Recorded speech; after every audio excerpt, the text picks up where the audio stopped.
Lalə Əliyeva sənətçi ilə boşandıqdan sonra 2018-ci ildə tərəflər arasında bağlanılan barışıq sazişinin etibarsız hesab olunmasını istəyib.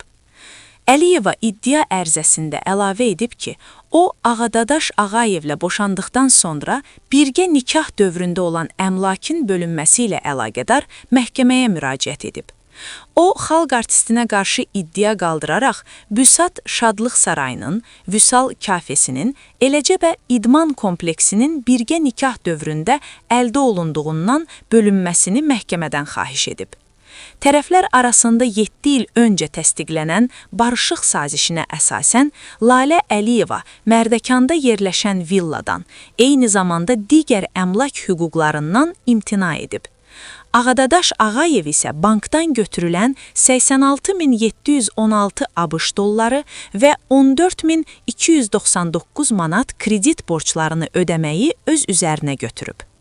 Sənətçi eyni vaxtda Mərdəkandakı villada olan hüquqlarından imtina edəcəyini bildirib.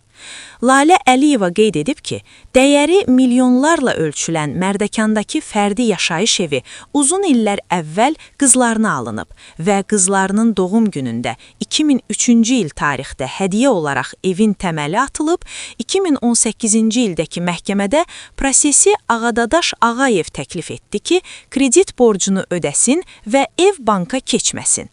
Dedi ki, onsuz da bu bağ evi qızlarımındır.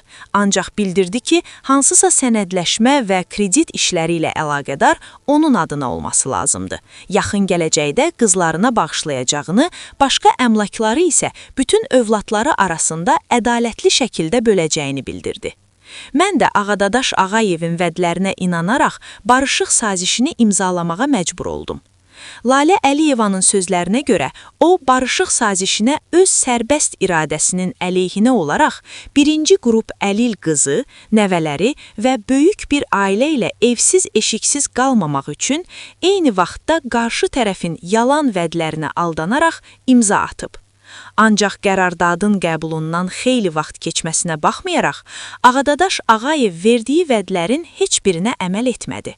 Əksinə, gələcəkdə qızına verəcəyini vəd etdiyi bağ sahəsini indiki həyat yoldaşının adına keçirib.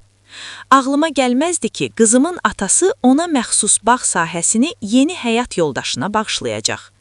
Xalq artistinin keçmiş xanımı yuxarıda göstərilənləri nəzərə alaraq məhkəmədən 2018-ci il tarixli qərardad ilə təsdiq edilmiş barışıq sazişinin etibarsız hesab edilməsini xahiş edib. Məhkəmə isə iş materiallarını araşdırıb, toplanmış sübutlara hüquqi qiymət verərək hesab edib ki, iddia tələbləri təmin edilməməlidir.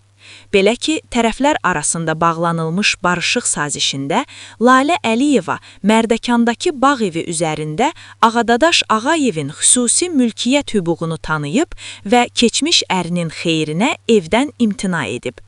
Odur ki, bu saziş əsasında qəbul olunan məhkəmə qərardadı fərdi yaşayış evinə dair çıxarışın verilməsi üçün əsasdır.